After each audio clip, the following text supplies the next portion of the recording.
Hi, Sheila True Love, and this is part 2 for Narcissist. Another reason why I will never, ever, ever go back. Number 7, remember how he treated you when it came to intimacy. He never desired me because he wanted a pale or light-skinned woman. You know, he kept trying to tear down my self-esteem by lusting after other women while treating me like I had Ebola or something. And I assure you, honey, really, there's not a week that goes by that I don't have a man trying to pick me up, even though I tell them I'm married. Look, I was married. Well, I took the rings off. I'm married. If you don't tell, I won't tell. They was willing. I had younger guys trying to pick up on me. But this, and I've even had men tell me, which was, I wasn't appreciative of it, but they told me that while they were masturbating, they kept thinking of me. But yet I got a husband here who couldn't even, look, he wanted pale skin, he wanted Caucasian women, and he made sure that he let me know it. He made me feel that way, which I didn't care, because looking at his situation, honey, you wouldn't care either. Walking skeleton with skin on. Really? No, who cares? Anyway, number 8. He only wants to come back because the other person that he's with, like he's always called, it's called hoarding. When a narcissist wants to come back, they hoarding, constantly calling, whatever. He hasn't called me for a minute because I have him blocked. And I told him that I would get a restraining order if he came back to my job. I would get a order of protection. I blocked him from my phone, my home phone, my track phone. I'm sorry, I just got through eating some roast beef. So my home phone, my cell phone, he's blocked. Okay, he only wanted to come back because his other supply, somebody who's going to supply him with this or supply him with that, he probably found someone who was willing to let him, I don't know, treat her like a filthy pig.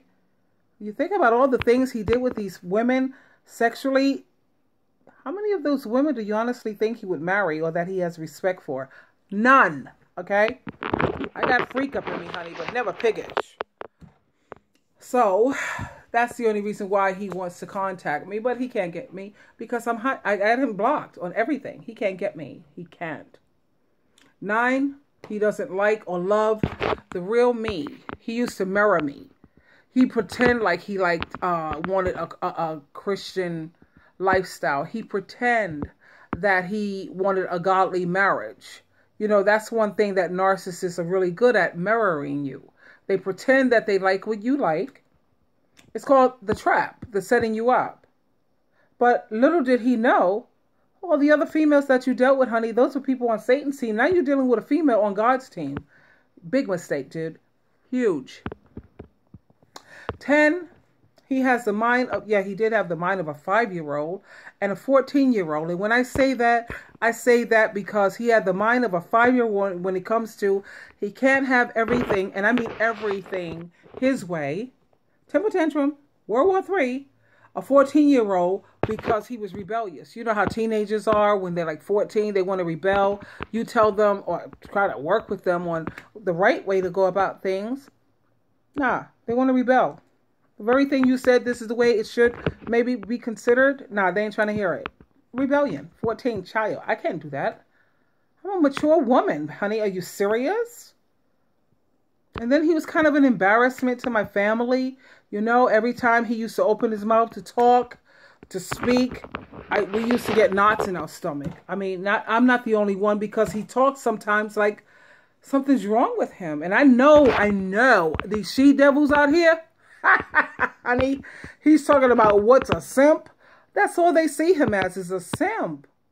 Because they could tell by the way he talks, by the way he's impulsive, that he's childish. And when you see somebody who's childish, when you're on Satan's team, they're going to eat you alive. I know they're having a field day on him. You need drugs? Let's call the simp, the town simp. You need alcohol or cigarette money? Well, okay, we're prostitutes, but come on now. The guy we're going to bust him out in 2 to 4 minutes. He don't last more than 4 minutes. For real. Trust me, a girl who knows. So that's easy money for them. Easy, easy. Anyway. So, you know, the thing is, he was an embarrassment to my family because he was not very articulate. He was not very fluent with his speaking, and every time people tried to, you know, not publicly try to help him, we all tried to help him. I keep thinking about someone in the congregation who was working with this man for 5 years, and all he did with that man was gave him his behind a kiss. Really. Anyway, as always, I tell you, darling, the choice is yours. You always have a choice, like he does have a choice. He chooses to do all that nonsense. He chooses that. I don't know what to do with myself. How well, I don't want to say stupid, but really, how stupid are you? What do you do with yourself? The same thing you see everybody else who's not using drugs and prostitutes. What are they doing with themselves? People who are single. That's what you do with yourself. Duh. Anyway, part 3 will be coming, doll. You always have a choice. Sheila True Love. We'll talk again. Bye.